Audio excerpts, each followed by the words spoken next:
ଶ୍ୱଶୁର ଘରେ ଜୁଆଇଁ ପୁଅଙ୍କ ସନ୍ଦେହଜନକ ମୃତ୍ୟୁ।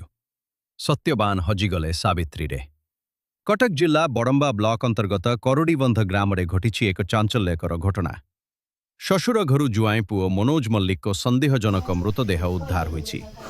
ମୃତକ ମନୋଜଙ୍କ ବୟସ ପ୍ରାୟ 27 ବର୍ଷ ହୋଇଥିବା ବେଳେ ତାଙ୍କ ବିବାହକୁ 5 ବର୍ଷ ହୋଇଥିବା ସୂଚନା ମିଳିଛି। ମନୋଜ ମଲ୍ଲିକ ନରସିଂହପୁର ବ୍ଲକ ଅନ୍ତର୍ଗତ ଅଲରା ଗ୍ରାମର ବସିନ୍ଦା ଓ ତାଙ୍କ ପିତାଙ୍କ ନାମ ବସନ୍ତ ମଲ୍ଲିକ ବୋଲି ଜଣାପଡ଼ିଛି। ସୂଚନା ଅନୁଯାୟୀ ମନୋଜ ଶ୍ୱଶୁର ଘରକୁ ଯାଇଥିବା ସମୟରେ ଏହି ଅଘଟଣ ଘଟିଥିବା କୁହାଯାଉଛି। ମୁଖ୍ୟ କଥା ହେଉଛି ଶ୍ୱଶୁର ଘର ପକ୍ଷର ଅଭିଯୋଗ ଅନୁସାରେ କିଛି ପାରିବାରିକ କଳହକୁ କେନ୍ଦ୍ର କରି ମନୋଜ ଆତ୍ମହତ୍ୟା କରିଥିବା କୁହାଯାଉଛି। କିନ୍ତୁ ଅନ୍ୟପଟେ ମନୋଜଙ୍କ ସମ୍ପର୍କୀୟମାନେ ଏହାକୁ ସନ୍ଦେହଜନକ ମୃତ୍ୟୁ ବୋଲି ଦାବି କରିଛନ୍ତି। ସେମାନଙ୍କ କହିବା ଅନୁସାରେ 5 ଫୁଟର ସରୁ ଡାଲରେ 6 ଫୁଟ ଉଚ୍ଚତା ବିଶିଷ୍ଟ ବ୍ୟକ୍ତି କେମିତି ଆତ୍ମହତ୍ୟା କରିପାରିବେ? ଏହାସହ ଘଟଣାସ୍ଥଳରେ କୌଣସି ସ୍ପଷ୍ଟ ଚିହ୍ନ ନଥିବା କଥା ମଧ୍ୟ। ଆମ ଘର ଅଲରା ମୋ ସାନ ପୁଅକୁ ମାରି ଦେଇଛନ୍ତି। ତା ଶ୍ୱଶୁର ଘର ବଂଶ ଏବେ କହୁଛନ୍ତି ଦୌଡ଼ି ଦେଇକି ମରିଯାଇଛି, ମାରି ଦେଇଛନ୍ତି ଦୌଡ଼ିରେ କହୁଛନ୍ତି ଆମ୍ବ ଡାଳରେ ମାରି ଦେଇଛନ୍ତି। ମୁଁ ବିଶ୍ୱାସ ନାହିଁ ମୋର, ମୁଁ ଦୌଡ଼ି ଦେଇକି ତାକୁ ଟିପିକି ମାରି ଦେଇଛନ୍ତି। ତା ଦୌଡ଼ିରେ ଘୁଷାରିକି ତାକୁ ମାରି ଦେଇଛନ୍ତି।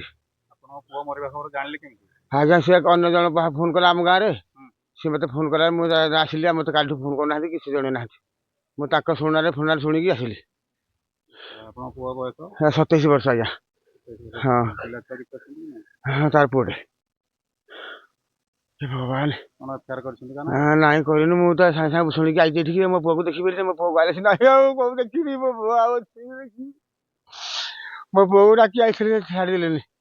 ମୋ ପୁଅକୁ ଡାକି ଆସିଲି, ଛାଡ଼ିଦେଲେନି। ମାରିବି ବୋଲି ପ୍ଲାନ୍ କରି ରଖିକି ମାରିଦେଲେ। କାଲି ତାଙ୍କ ପରିବାର ପଳେଇଛନ୍ତି, ପୁଣି ଲାଗି ମାକେ ମାରି ଦେଇକି ପଳେଇଛନ୍ତି। ଆମେ ଶୁଣୁଛୁ ଏତେ ଦୁସ୍ତର ପରିବାର, ଆମକୁ ବି କହୁଛନ୍ତି ମାରିଦେବେ ବୋଲି। ଏବେ ଆମକୁ ବି କହୁଛନ୍ତି ମାରିଦେବେ ବୋଲି। ମୋ ଆଗରେ ମୋ ଭାଇ ମୋତେ କହୁଛନ୍ତି ମାରିଦେବେ। ଏ ବୋହୂ ତା ବୋଉ, ନିଜ ବୋହୂ କହୁଛି, ତା ବୋଉ କହୁଛନ୍ତି ମାରିଦେବେ ବୋଲି।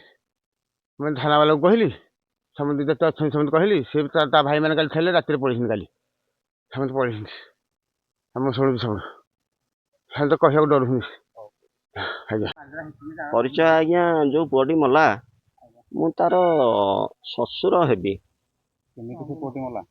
ସେ ପୁଅଟିକି ଆଜ୍ଞା ମାରି ଦେଇଛନ୍ତି। ଆଉ ସନ୍ଦେହ ସେ ପୁଅର ସ୍ତ୍ରୀ, ତା ଶାଶୁ ଶ୍ୱଶୁର, ତା ପରିବାର। ମାରିବାର ମୁଁ ଯାହା ଅନୁଭବ କରୁଛି, ଇଏ ପରକୀୟା ପ୍ରୀତିରୁ ତାଙ୍କୁ ମାରି ଦେଇପାରନ୍ତି। କାହିଁକି ନା 5 ଫୁଟ ହାଇଟରୁ ଗୋଟେ 6.5 ଫୁଟର ଲୋକ କେତେବେଳେ ଦୌଡ଼ି ଲଗେଇକି ମରିବନି? କାହିଁକି ନା ତା ଗୋଡ଼ ଆହୁରି ରହିବ 6 ଇଞ୍ଚ ମାଟି ତଳକୁ। ଛାଟି ପିଟି ହବାର କୌଣସି ଲକ୍ଷଣ ନାହିଁ। ଗୋଡ଼ ହାତ କିଛି ଖଣ୍ଡିଆ ହେଇନି।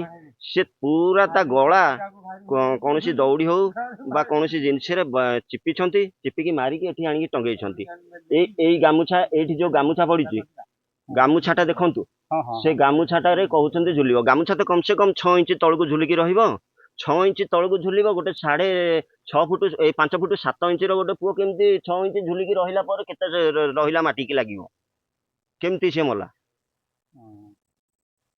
ତାପରେ ମୁଁ ଯେତିକି ଗାଁ ଲୋକ ମୋତେ କହିଲେ ଯେ ସେ ନାରୀର ଅନ୍ୟ ପୁରୁଷ ସାଥିରେ ସମ୍ପର୍କ ଅଛି, ତେଣୁ ସେ ତାକୁ ପ୍ରି ପ୍ଲାନରେ ମାରିଛନ୍ତି। ମନୋଜଙ୍କ ପରିବାର ପକ୍ଷରୁ ଏହାକୁ ଯୋଜନାବଦ୍ଧ ହତ୍ୟା ବୋଲି ଅଭିଯୋଗ କରାଯାଇଛି। ଘଟଣାକୁ ନେଇ ଅଞ୍ଚଳରେ ଉତ୍ତେଜନା ଓ ଚଞ୍ଚଳ ସୃଷ୍ଟି ହୋଇଥିବା ବେଳେ ପୁଲିସ ମୃତଦେହକୁ ଜବତ କରି ତଦନ୍ତ ଆରମ୍ଭ କରିଛି। ମୃତ୍ୟୁର ପ୍ରକୃତ କାରଣ ପୋଷ୍ଟମର୍ଟମ ରିପୋର୍ଟ ପରେ ସ୍ପଷ୍ଟ ହେବ ବୋଲି ଜଣାପଡ଼ିଛି। ବ୍ୟୁରୋ ରିପୋର୍ଟ, ଗ୍ରାମାଞ୍ଚଳ ଲାଇଭ୍।